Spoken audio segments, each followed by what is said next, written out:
اللہ کے نام سے شروع جو نہایت مہربان ہمیشہ رحم فرمانے والا ہے۔ لوگوں کے لیے ان کے حساب کا وقت قریب آ پہنچا مگر وہ غفلت میں پڑے طاعت سے منہ پھیرے ہوئے ہیں۔ ان کے پاس ان کے رب کی جانب سے جب بھی کوئی نئی نصیحت آتی ہے تو وہ اسے یوں ہی بے پرواہی سے سنتے ہیں گویا وہ کھیل کود میں لگے ہوئے ہیں۔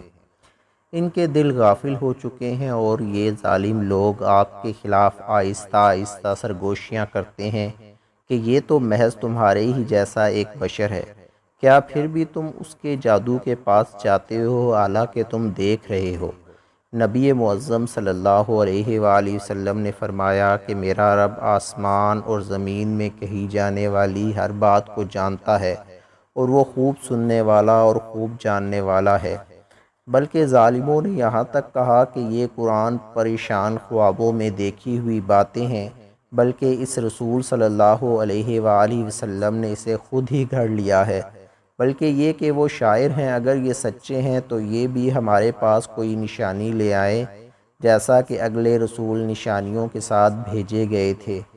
ان سے پہلے ہم نے جس بھی بستی کو ہلاک کیا وہ انہی نشانیوں پر ایمان نہیں لائی تھی، تو کیا یہ ایمان لے آئیں گے؟ اور اے حبیب مکرم، ہم نے آپ سے پہلے بھی مردوں کو ہی رسول بنا کر بھیجا تھا اور ہم ان کی طرف وہی بھیجا کرتے تھے۔ لوگو تم اہل ذکر سے پوچھ لیا کرو اگر تم خود نہ جانتے ہو۔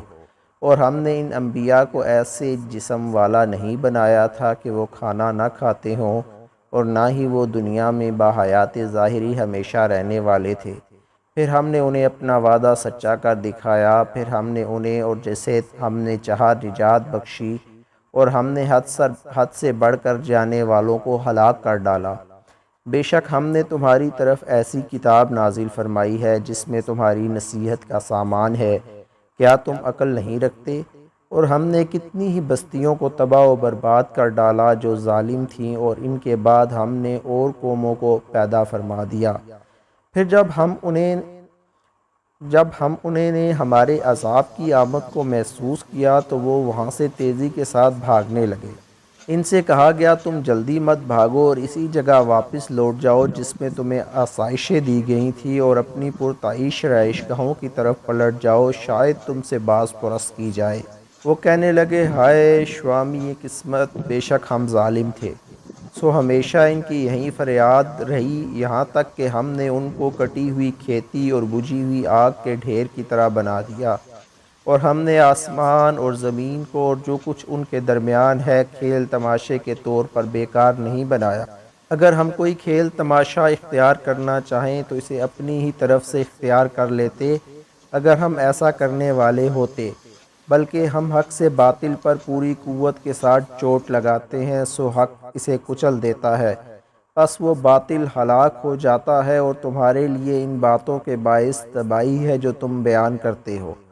اور جو کوئی آسمانوں اور زمین میں ہے اور اسی کا بندہ و مملوک ہے، اور جو فرشتے اس کی قربت میں رہتے ہیں، وہ نہ تو اس کی عبادت سے تکبر کرتے ہیں اور نہ وہ اس کی طاعت بجا لاتے ہوئے تھکتے ہیں، وہ رات دن اس کی تسبیح کرتے رہتے ہیں اور معمولی سا وقفہ بھی نہیں کرتے۔ کیا ان کافروں نے زمین کی چیزوں میں سے ایسے معبود بنا لیے ہیں جو مردوں کو زندہ کر کے اٹھا سکتے ہیں؟ اگر ان دونوں آسمان و زمین میں اللہ کے سوا اور بھی معبود ہوتے تو یہ دونوں تباہ ہو جاتے، پس اللہ جو عرش کا مالک ہے ان باتوں سے پاک ہے جو یہ مشرک بیان کرتے ہیں۔